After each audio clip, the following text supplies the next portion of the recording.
So Bruce, thank you for this conversation. The main topic is why we negotiate, but I hope we expand a lot and see the role of university, learn a ton about you have a long way in negotiation around the world. And just keep in mind that our industry, the negotiation industry, is an industry in expansion. There is conflict all over, different countries, politics, and families. So why we negotiate, let's get started with that. I have a whole bunch of questions and you can detour at any time. We have plenty of time and make it fun. Good. Well, in a sense, the funny thing about negotiation is that everybody does it all the time. And for years it was defined as something only for diplomats. Sure. And then this project that I've been involved in now for 3 decades, the signal book was Getting to Yes. And it was saying that, they had gone actually to the best negotiators in the world, to diplomats, to the business negotiators, the whole range, and asked, how do you do it? What is the essence? And distilled down to some very simple principles.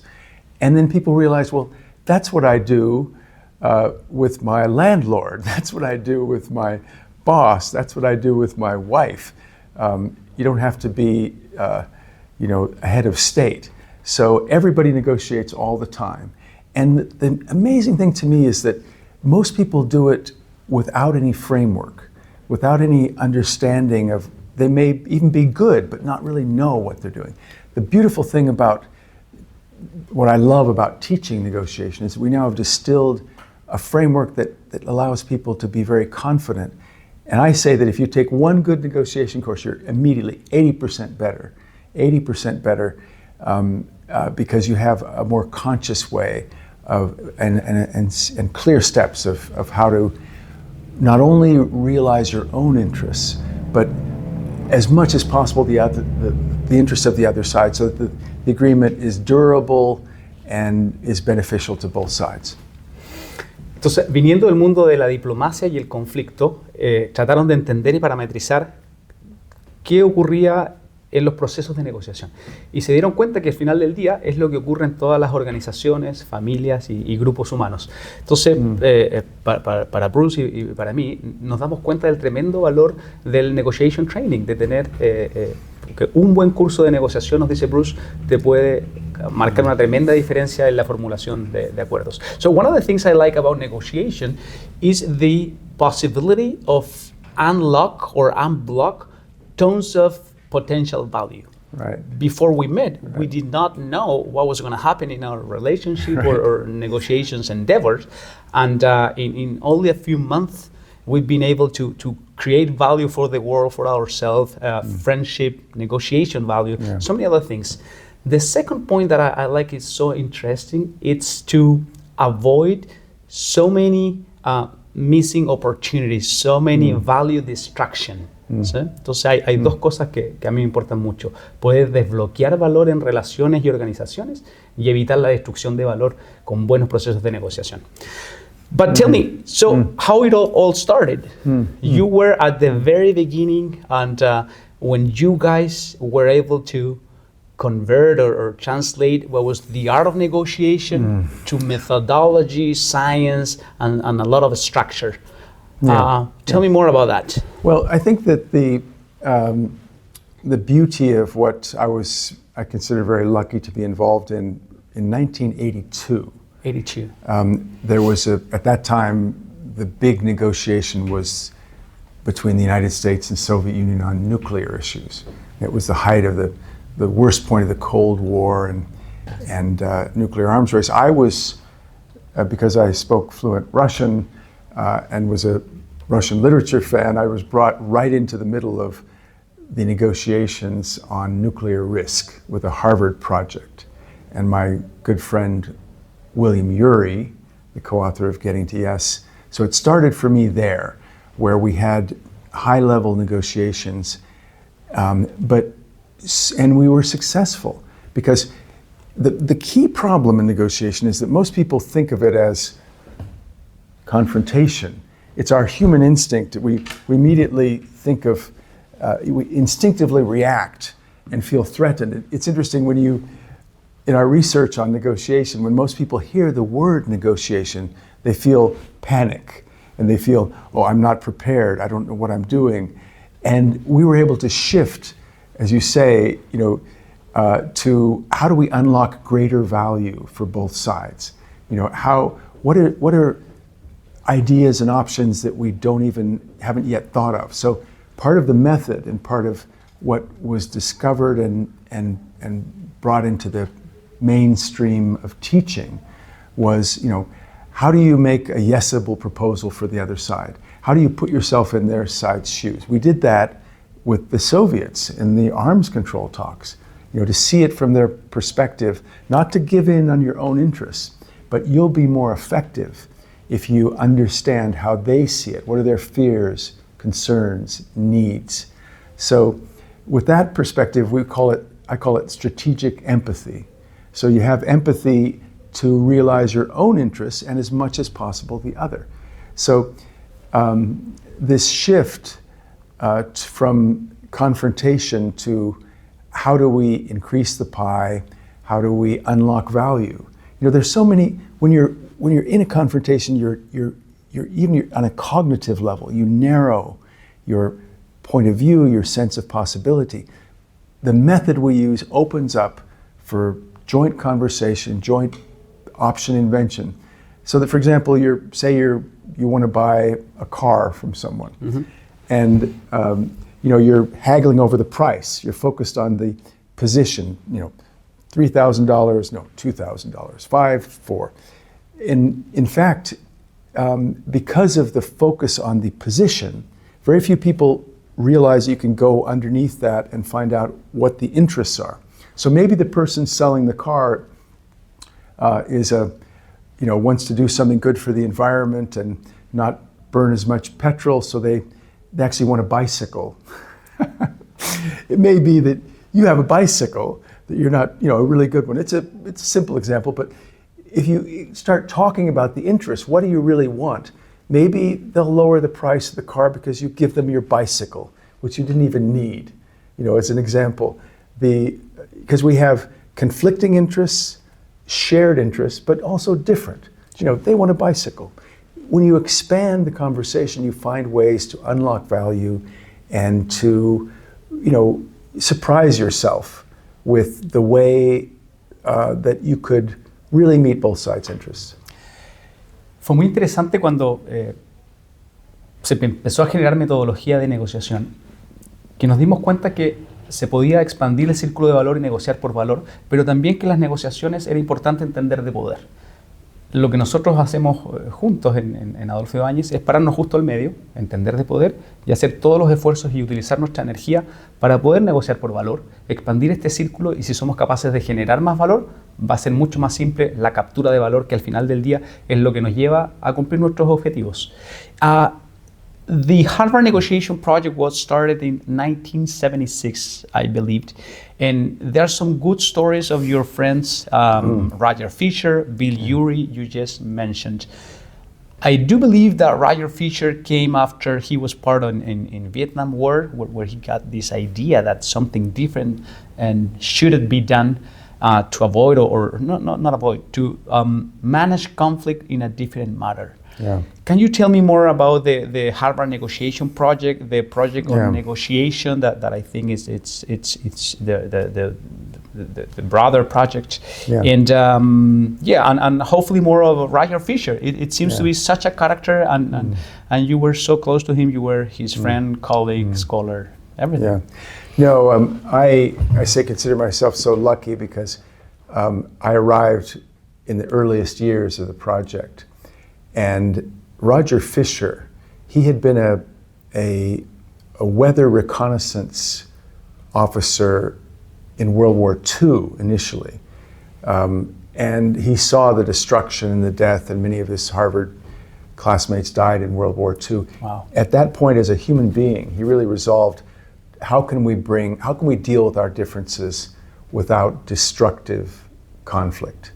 So Roger was an unbelievably smart and talented man.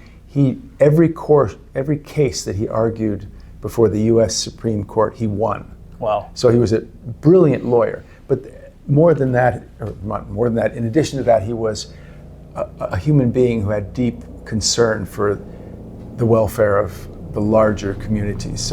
So Roger, he came up with brilliant ideas. For example, in 1978, when the project was just beginning, there was the negotiations between Israel and Egypt over the Sinai and the occupied Sinai.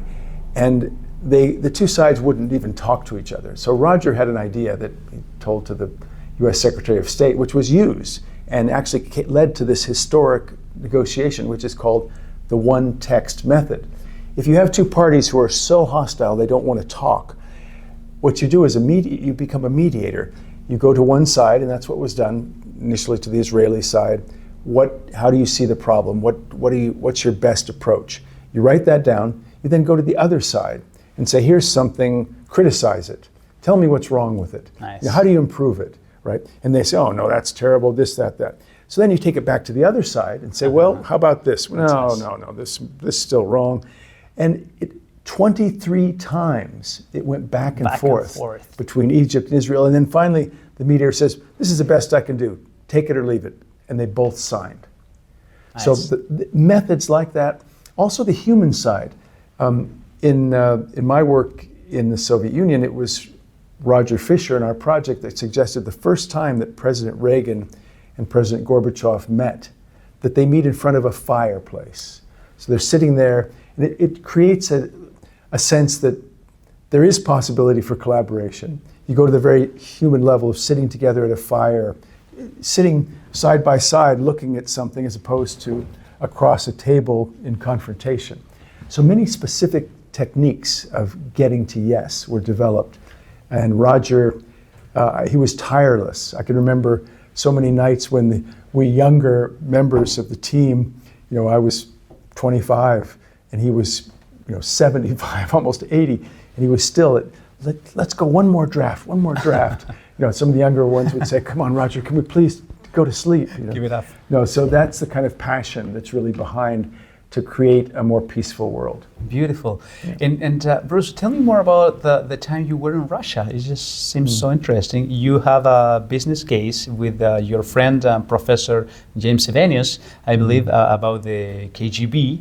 So there gotta be so many stories, and you were, I understand, a student of Russian language, and you had to spend a lot of time in Moscow. Yeah. Well, what was extraordinary was that I, as a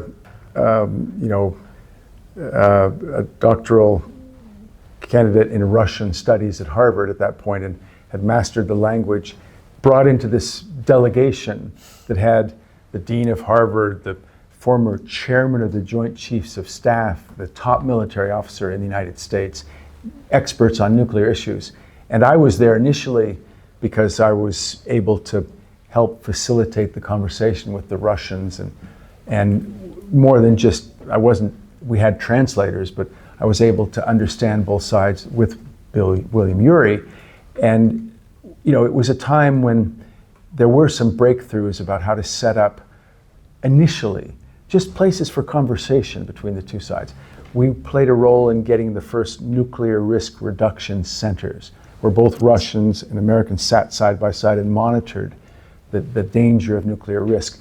So, because I was so well connected to high-level American political and academic officials, at a certain point, the KGB tried to recruit me.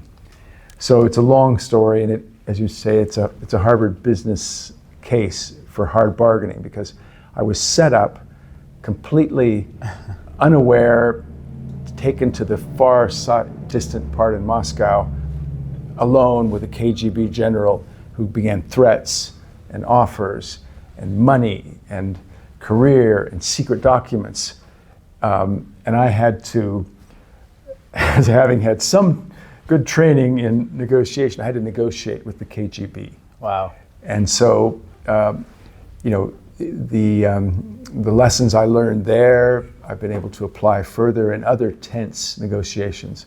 I've been involved in in negotiations in Chechnya after brutal war in the Middle East and other areas. So, yeah, I was extremely lucky to have this training. No, that's beautiful. And for more, I think you're teaching that case in your courses here at Adolfo Ibáñez. So it's very interesting.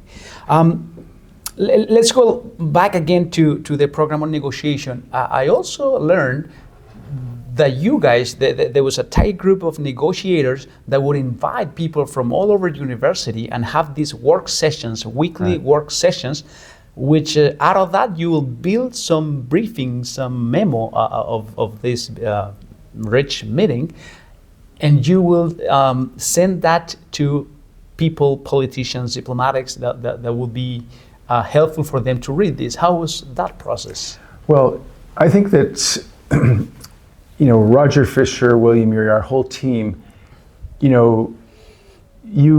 many academics love their research and they love to discover, and I think that we were able successfully, because it's not always easy to bring academic rigorous learning into the real world of politics and decision making. I think we were successful because we would organize what we called devising seminars. So inviting top specialists, say if it's on the US-China relationship, top specialists in the room. And then we'd say, okay, we have 2 hours. We're going to solve the problem. Now, it sounds a little ridiculous, right? But what it does is it focuses you on, many problems seem so difficult and so complex that you think you can only, maybe make a tiny change. To think big, to be invited to think big. And then to start it off by saying, any idea is acceptable. There's no judgment, no criticism. Let's just hear what might be possible. So that seminar brought forth some very practical policies. But it starts by opening the frame of thought to what might seem like a crazy idea. Then you hear an alternative one. So this is a good inspiration for the larger world that, what is possible? Because we're rightly so constrained by realities and difficulties and the history of a long intractable conflict. But there have been great breakthroughs. And, I was blessed, as I say, to work in the Soviet Union with Gorbachev.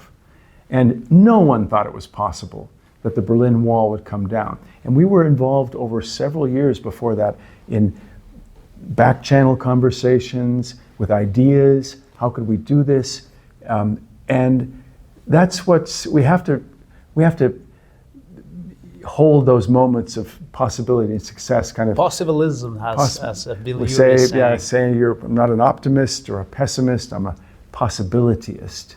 And as you know, William Ury's latest book is called Possible. Possible. And just 2 weeks ago, President Biden was carrying the book Possible with him as he prepared his State of the Union address, because so many lessons from the Middle East, even from here in South America, from the negotiations in Colombia with the FARC rebels, things that seemed to end a 50-year civil war, to bring the Berlin Wall down, to have breakthroughs. It's possible. It's possible. I'll say a word or two of Bill Ury in Spanish, because I think it's important, it's your friend. Yeah. So William Ury, Bill Ury, es un autor que nosotros cubrimos muy bien en los cursos de negociación. Él ha dedicado su vida al conflicto. Trabajó es muy cercano a Bruce, y desde ser coautor del libro Getting to Yes, luego a Getting Past No, porque lo que les pasaba cuando estaban buscando el sí, el Getting to Yes, se encontraban con muchos no. Entonces el segundo libro fue Getting Past No, y hace muy poquito acaba de lanzar el libro que se llama Possible, lo posible, y da cuenta de qué podemos hacer hoy día con todo lo que está pasando a nivel de conflicto internacional. Así que Bill Ury es un gran autor, y a través de Bruce tenemos la posibilidad de conversar con él y hacerlo parte de nuestras iniciativas en Adolfo Ibáñez. Wonderful. Yeah. We've been talking about negotiation, how this was started in Harvard negotiation project, but you've been all over. You've been in Russia, in Lebanon, and you name it. How is negotiation different out of the Western world? I had the luck to live in Asia. I was in Singapore, right. And one of the initiatives of my business school where I did my training, we were trying to see this difference. How can we be part of a different way of look at conflict, negotiation, and organization, for example? What do you think about it? Well, I like in my classes here at Adolfo Ibáñez, I ask people, what does negociación mean? What's the root? Negotiation in English and in Spanish. And interestingly, the Latin roots, the negotiate, the initial part people know in Latin means no. But the root of the second part, most people don't know. No. Now, interestingly, in both Spanish and English, it means no leisure, no. It's become a narrowed idea of narrow business interests that have to be worked out. In fact, the original meaning in Latin and in some other cultures is it's a process of getting to know one another, and learning even about their, in some cultures you need to meet the family, you need to meet the other members of the company, you need to spend time together. In native traditions in North America, before two tribes would talk about a conflict, they sat in silence for 3 days. So the cultural dimensions are very important. And we know the stereotypes of, for example, in Russia, certainly you have to sit and have some dinners and have some vodka before you before you get to the serious business issues. Building the bridge, as we call you have it. to, yes. And of course, we know the stereotypes as well, generalizations about Asian cultures. The US has typically been very transactional. And I think that getting to yes helped people understand that you need to recognize there's a person there, not only with their needs and interests, but with a culture. And so I like to invite my students to think of negotiation in a much more expansive way, taking from other cultures that, really you need to kind of synchronize.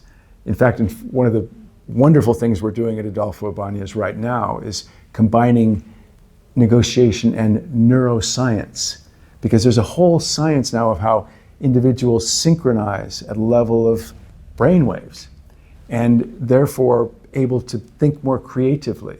So relaxing, in our project at Harvard, we brought these Soviet specialists to the beach in Florida with families. And we had several days to get to know one another and swim with dolphins. And that process, it's not trivial. It actually built some personal relationships that then led to real agreements. So I like to think of negotiation much more than just sitting at the table and tactical interplay. There's the away from the table dimension, and the personal side to that. For example, it was Roger Fisher's suggestion that when the Camp David Accord was signed in 1978, President Carter gave the Israeli president signed pictures for his grandchildren. Wow. So brought in that there is a personal dimension here. And we can't just reduce it to personal politics, but to bring rigorous, the best negotiation practices together with the human side. Nos preguntan muchos alumnos qué es negociación. Y cuando uno se va a lo fundamental de la palabra negociación, viene de negocio, que es negar el ocio, es la negación del ocio. Pero mucho más profundo, en negociación lo que hacemos es un proceso de aprendizaje, de empatía profunda, de realmente entender que cuando estamos negociando en una mesa, en verdad hay múltiples mesas. Está la mesa detrás de la contraparte, detrás de nosotros, hay gente haciendo recomendaciones, entonces es un proceso de alta complejidad y de muchísimo aprendizaje. La negociación para mí también es liderazgo, es un espacio de cómo nos relacionamos con los otros en un mundo que hoy día es más líquido, menos jerárquico. Y da cuenta de tener mucha humildad, aunque confianza en lo que podemos aportar y crear de valor, pero la humildad para saber que la contraparte la tenemos que llegar a entender profundamente para poder avanzar. Y también de que en las negociaciones van a haber espacios de valor y espacios de poder y nos vamos a parar al medio en lo que nosotros llamamos ser positivos y no ingenuos. Al final del día lo que todos estamos buscando es ser un embajador de oportunidades y para eso la negociación es una herramienta que nos acompaña mucho. Let's go back to our school, to Adolfo Ibáñez. Yeah. What can we do for the country, for our students? What could be unique from Chile? And you're working with neuroscientists. You're working with artificial intelligence. I'm trying to bring what we call the Escuela de Santiago, Maturana, Varela, Right. Flores, Carmen Cordero, to our field. What do you think we can do together for Well, the community? I'll say that this is one of the most creative moments in my career. Wow. Because working together with you, Ricardo, Sorry. we are creating this negotiation initiative at Adolfo Ibáñez. And the most interesting moment for me right now, the leading edge, is integrating neuroscience and negotiation. Because right now, the field is full of new discovery. Yes. And when you're negotiating, it's very much a challenge of negotiating with yourself first. Getting Because to yes with yourself. Getting to yes with yourself. As the book Because says. if you're nervous, if you're distracted, if you are conflicted inside, you will not achieve your best result. So right now with our project, we are using electroencephalograph headsets to train to shift your inner state from one that is too distracted, too reactive. Maybe you're thinking about how they look. Maybe if they say something, they trigger you. If you are able to shift, and it's quite a practical method, you shift to another level of state of mind, which is dominant alpha wave. Mm-hmm. And at that point, you are able to stay calm and cool, as we say, on the balcony, kind of separated from your own fears and concerns. Will I succeed? Will I get an agreement? What do I do if he or she doesn't agree? So we're doing this very leading edge training right now with students. So that is really core, because we say human beings, we're reaction machines. We're so easily triggered. And so the greatest skill in one sense is not to control other people's behavior, but to control your own. So in our initiative now, the other extremely important question right now is how to negotiate with no one, mm-hmm. how to negotiate with AI, with artificial intelligence. That's not another human being. We now know that just like no human being can defeat, in chess, can defeat artificial intelligence, in negotiation, we're going to be faced with either as your other side's agent, helping them, assisting them, or actually directly with AI, because Walmart is now using only chatbots to negotiate all their supplier agreements, 100,000 suppliers. So imagine now, this is one of our topics, that how do you negotiate with no one? How do you negotiate with AI when they can analyze every move faster than any human being? When they can even study your risk profile, they can even analyze your facial expressions. Right. So we have our insights into this, and I'm so excited with the neuroscience lab at Adolfo Ibáñez and our business school. We're at the leading edge. Tell us, what books do you think that have been important in your career? What other scholars or friends can you recommend? Yeah, well, as I say, obviously we started with Getting to Yes. Yes. And Getting to Yes. Three authors. Three authors. Fisher, Yuri, and Bruce Patton, Bruce my Patton. good colleague. Yeah. Yes. And Getting to Yes became the international #1 bestseller in negotiation in the world. 35 languages, 15 million copies.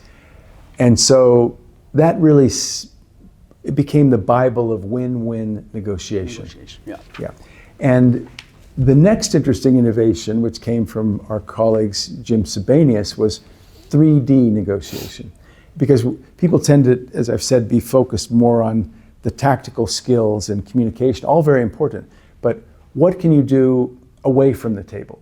Have you thought through in a negotiation, maybe you want to bring in another party. Maybe there's a logistics company that can come in to help you with a supplier that maybe will create a new synergy. So have you thought through, do you really have all the right parties in a negotiation?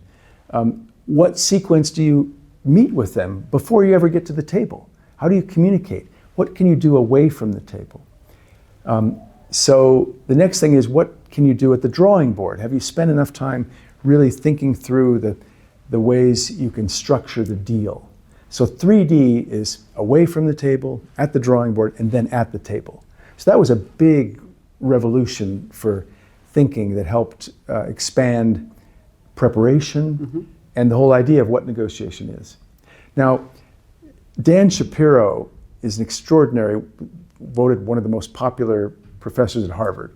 And he has been, as a psychiatrist and a psychologist, combining negotiation skills to deal with emotion. Emotions. How do you deal with, how do people try to hide or push away emotions? You have to be able to not suppress them, but to channel constructively.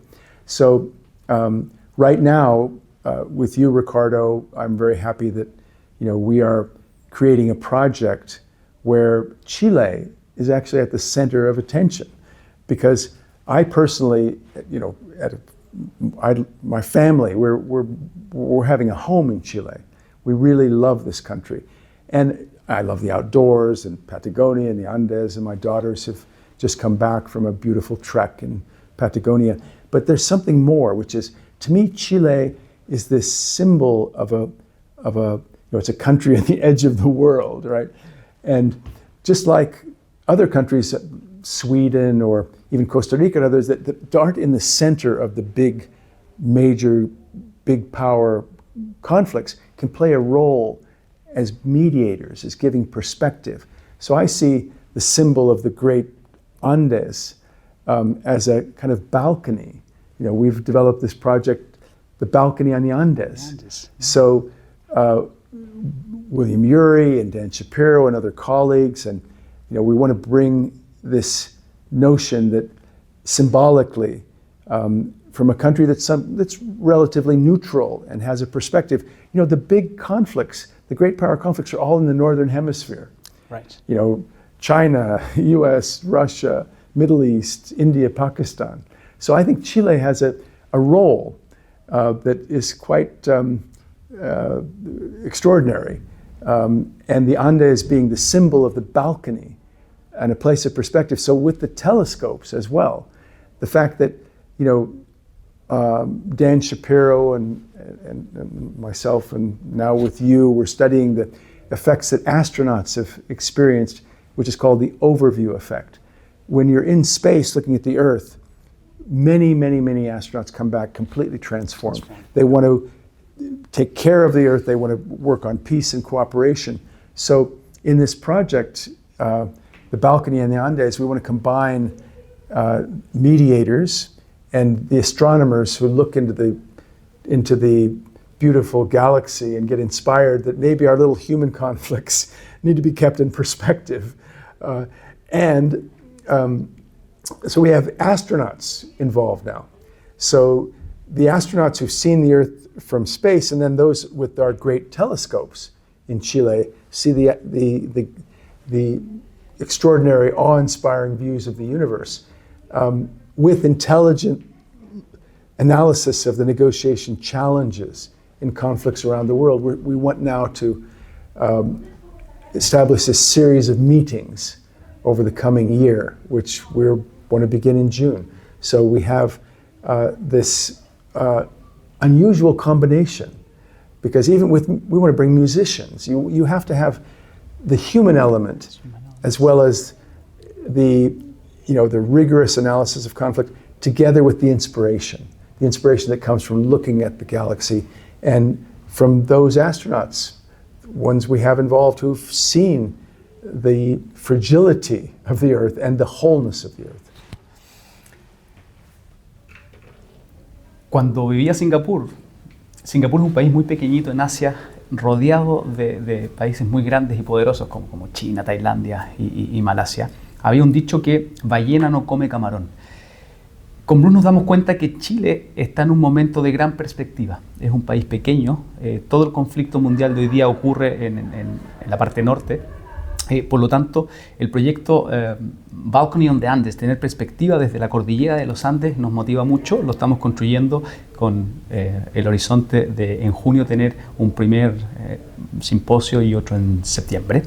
Pero tener perspectiva de negociación y conflicto, entender que si el conflicto es creado por el hombre, entonces debe ser modificado y la posibilidad real es que el conflicto sea tratado de otra manera. Nuestra intención no tiene que ver con resolver problemas de conflicto internacional grande, pero sí generar perspectiva de qué es posible con esos conflictos, y desde Chile pensamos que es el mejor lugar del mundo para hoy día tener esa perspectiva y tener la posibilidad de negociación y mediación. I'm an entrepreneur. I work with companies. I've been trying to get deeper into how to make together these operational and strategic negotiations, and then how to go deeper on empathy, the learning process with the counterparty, and basically to further understand the meaning of negotiation-based management, meaning that the entire organization is based on negotiation. You've been working with companies for long years. What's your experience? What happens with these big corporations when they have the possibility to work with professional negotiators, get training, and get, at the end of the day, a different perspective of what's possible when the negotiation training is a capability of the organization? Yeah. Well, some of my most challenging negotiations have been I've done training for commodity firms, and how do you deal with oligopolies, and what are the lessons for how to set pricing? And I think one of the real leading edge right now is stuff that you and I have been talking about. With I'm learning from Maturana, from some of the insights that come from really thinking of negotiation not just as a transaction, but as a way of creating a better future. Bring some idealism, bring some inspiration, bring the notion that we can have a transformative experience, especially now in the world when, I worked years with Michael Porter on competitiveness work in Norway, in Russia, in the Middle East.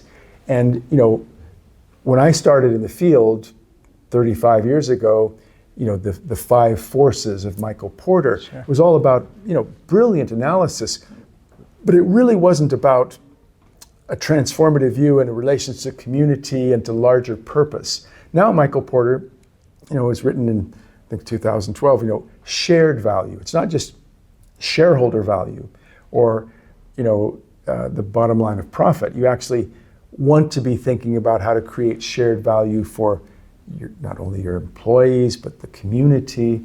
And the latest thing is a progress index. How is your company contributing to the welfare of the community, to education, to fresh water, to the larger purpose? We don't have the luxury anymore in a world that's faced with climate emergency, that's faced with political instability, with a range of interest groups trying to find their satisfaction of their needs and interests. We have to now have a much deeper view to be successful of business community relations, and even in the larger relations with our global problems. El mundo y las organizaciones son cada vez más planas, más líquidas, como nos gusta decir hoy día. Y algo que estamos aprendiendo juntos y para lo cual la Escuela de Santiago nos abona mucho. es que las negociaciones más lindas, más profundas, son realmente espacios de transformación, donde somos capaces de tener un entendimiento profundo de las partes, de los intereses, no las posiciones, como nos gusta decir, y podemos entender y descubrir espacios de valor conjunto. Sin la ingenuidad de un win-win, de un gana-gana malentendido. Esto no se trata de ser ingenuo, se trata de entender que en la esquina del poder podemos funcionar y tenemos que protegernos de aquello. Sin embargo, que hay un tremendo espacio de creación de valor si nos damos cuenta que las negociaciones pueden ser procesos transformacionales. Esta transformación en la convivencia, como nos enseñaba el doc Maturana. Cuando nos damos cuenta y genuinamente creemos que eso puede ser una negociación de alto impacto, encontramos sin duda espacios de creación de valor, y si creamos valor es mucho más fácil poder capturarlo y cumplir nuestros objetivos. So I like to expand the possibilities, the opportunities for negotiation trainings to a deeper audience. So I've been around the world, I've been all over following and learning about negotiation, and I see that in many parts of the world, the appetite for this is for C-level, for board members. Yes, right. I think we can have a role to democratize the access to negotiation training and just go to unions, middle managers, I don't know, anyone. How do you see that? Is that realistic? Do you see that it's value that we can do something like that from Adolfo Ibáñez? Yeah, I do, and I credit you, my friend Ricardo, with helping me realize that often there's a whole, when you talk about democratizing negotiation, there's a whole layer of those who see themselves as not, with no mandate or no real, not empowered to negotiate. They are simply the operational end, the implementation end of big strategic decisions that are made by upper level members of the business who really get to do the considering of interests and options and standards and the kind of strategic dimension. There's the tactical operational implementation level.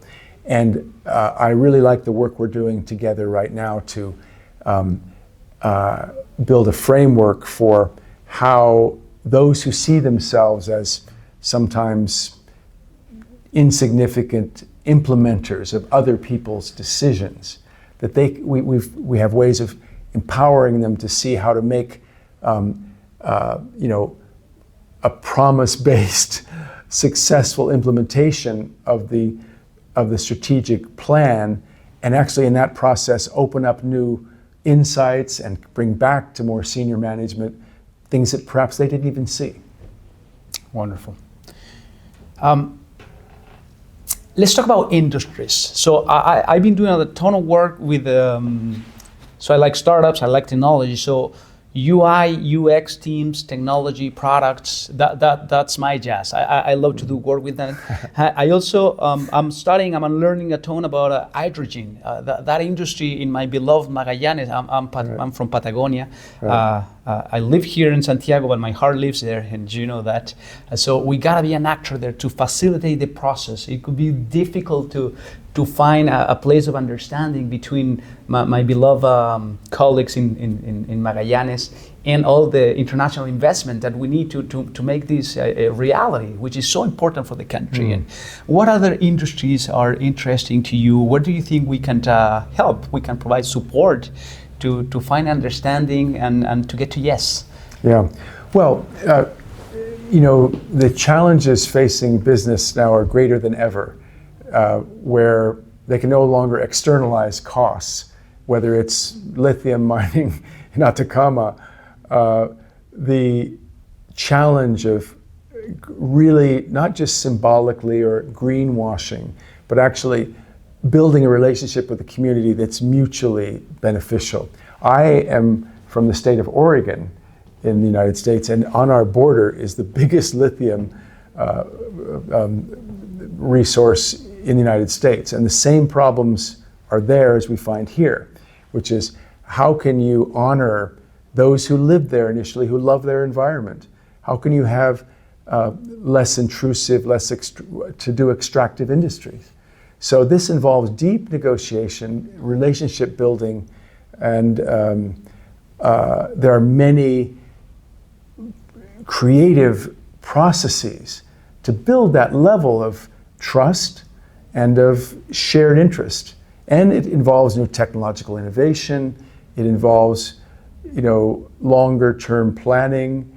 And there are some breakthroughs right now. So certainly in all the extractive industries right now, there's opportunity to see in a new way how to work in a community.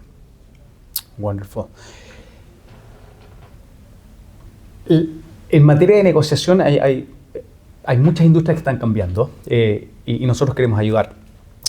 Yo hago mucho trabajo con compañías de tecnología o bancos que se dan cuenta que los equipos de UI, UX, producto, están cada vez siendo más importantes y los roles de coordinación y cómo buscar acuerdos para el impacto que se quieren en la compañía son difíciles de alcanzar. También estoy muy cerca de la industria del hidrógeno, me importa mucho, ocurre en mi querida Punta Arenas, Magallanes, yo soy de la Patagonia. Entonces hay distintas hoy día industrias que están cambiando y en las que nosotros somos parte y queremos ayudar para encontrar un buen entendimiento y generalmente lo que ocurre es que cuando las partes están dispuestas a explorar espacios de valor conjunto, se expande el círculo de valor y por lo tanto es mucho más simple repartir valor para todos y teniendo en cuenta, como dice Bruce, las comunidades. You have amazing stories with the Russians, Chechenians, you were in the missile crisis. Give us some real world examples of how you've been using your training and your perspective of negotiation in the different countries and opportunities that it's been across yourself. I can tell a good story. It's funny how in your career, I focus on relationship building. Because Ricardo, I said, we have something to do together. And when I was working in the early years in the Soviet Union in 1982, as I was meeting with Soviet officials, I established some real connection with a few reform-minded, open-minded ones. And interestingly, in ways I could never predict, it led to opportunities.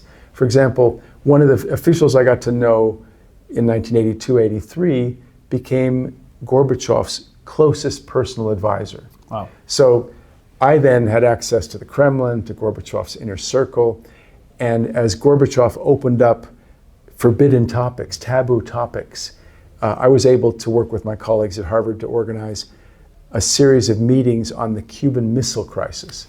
So in 1962, what's considered by historians the most dangerous moment in human history. So I was able to get, President Khrushchev had died at that point and President Kennedy was no longer there, but we had Khrushchev's son who listened to his father's and write down his secret memos about the crisis. And all of Kennedy's top officials, Secretary of Defense Robert McNamara, Schlesinger, all these, I was able to get them all together with Fidel Castro in Havana. And with my colleagues, we had a 4-day conversation about this dangerous event, which was traumatic for the world. Oh, yeah. And with traumatic events, that's where Dan Shapiro and emotion and being able to really talk about your experience at the time. And it was an amazing breakthrough session where not only the Russian generals who took the missiles into Cuba, not only McNamara as he plotted the US assault on Cuba, not only Fidel who had never spoken about this really. And interestingly, because I had the access to Gorbachev's inner circle, the permission was given basically to talk about what happened. And what happened was, at the very height of the crisis, in October, the Black Saturday, at the worst moment in 1962, Fidel Castro decided that it was an invasion of his country was imminent and they would be destroyed. And that was true. In another 24, 48 hours, US Marines were ready to land, bomb, and Cuba would have been taken out. So he actually sent a cable secretly to the Soviet leaders saying, you should launch first the nuclear strike because the war is coming. Wow. Now, this was a sensational moment that I was the first one to actually get the document from Khrushchev's son that made headlines around the world that Fidel Castro, wanted to start a nuclear war. Well, when we actually had the meeting, and I was able, in response to my question, Fidel spoke to that for the first time ever and said, look, you have to realize we were going to all die. Yes. Our country was going to be taken out. And you, Mr. McNamara, if your country was about to be invaded and taken over, you also would ask to launch nuclear weapons. You would have done the same. You would have done the same. So it was, Fidel, I'm not trying to get into an evaluation of any of the politics of this, but he showed ultimately the absurdity of the mutual assured destruction policy of the modern nuclear age. So there was a great moment of coming together of three sides that had never spoken together about this most traumatic incident. And the lessons that, we human beings face with our own possible death, a willingness to destroy the world. And so not only Fidel, but Robert McNamara and others realized this is omnicide, and that I think it made a contribution to bringing a more rational dimension to our nuclear policy, both in the United States and Russia and other countries. Okay, fantastic. So I've learned that President Gorbachev was quite a special negotiator. At some point, he had a ton of perspective, and you were close to him. Can you tell us more about that? How can we see in such an important diplomat and person all these concepts that we teach and we live about negotiation and conflict? Well, it's quite an emotional topic for me to talk about Gorbachev, because I consider him one of the greatest figures certainly in the last century. And at one point he was the most popular man in the world when he came into the totalitarian Soviet system and said, hey, we need to look at our own past. And in fact, he said to the United States and to the world, we all must change. And we've made mistakes. How often do you hear a political leader acknowledge that there's some dark elements in their own past? So he opened up the conversation inside Russia, inside the Soviet Union, of taboo topics, of Stalinism, and so in that process, he gained a groundswell of popular support. That we can finally speak the truth, we can shed the light on our own past. And he invited that level of openness, which is part of our negotiation methodology. Option generation. He sat with Western leaders and said, well, what are our options here? We all must expand and change. That was his greatness. Wow. That was, and he led, I was privileged to witness the fall of the Berlin Wall. And ultimately he allowed criticism in their parliament. He would allow his opponents to openly criticize him and said, I'm listening. Tell me why. This openness, which is critical in negotiation, if you want to have a mutual win-win benefit to both sides' interests, as opposed to simply a confrontational zero-sum outcome. So many core principles he exemplified. And ultimately, he's a hero for me, because when the Soviet Union finally collapsed, because he was faced with unbelievable challenges, economic collapse, retooling the whole political system, ultimately he chose to give up power when there was a threat of a civil war, and the populist Yeltsin was taking over in terms of support. So it was his victory to not use violence. He could have called out the tanks. He had a 5 million man army. He had the KGB. He had 30,000 nuclear weapons. And this man said, no, he said to me, my credo, no bloodshed. Beautiful. Bueno, Bruce en su trabajo en Rusia estuvo muy cerca de Gorbachev y la literatura de negociación lo muestra como una persona de mucha perspectiva, que fue el que realmente se sentaba a la mesa, juntaba las distintas intereses y decía, bueno, ¿qué podemos hacer? ¿Qué opciones tenemos? ¿Qué es posible? ¿De qué manera modificamos este conflicto y lo llevamos a otra dimensión? Porque si seguimos en lo mismo, ya sabemos que el resultado va a ser terrible para todo el mundo. Así que hay mucha literatura de Gorbachev como negociador, y también con Bruce pueden explorar mucho más porque trabajaron juntos en Rusia y Estados Unidos en la confrontación.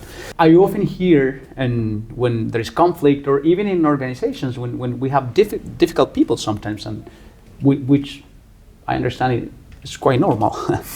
So many managers, C-level managers or board members or whatever, they tend to say, I do not negotiate with terrorists.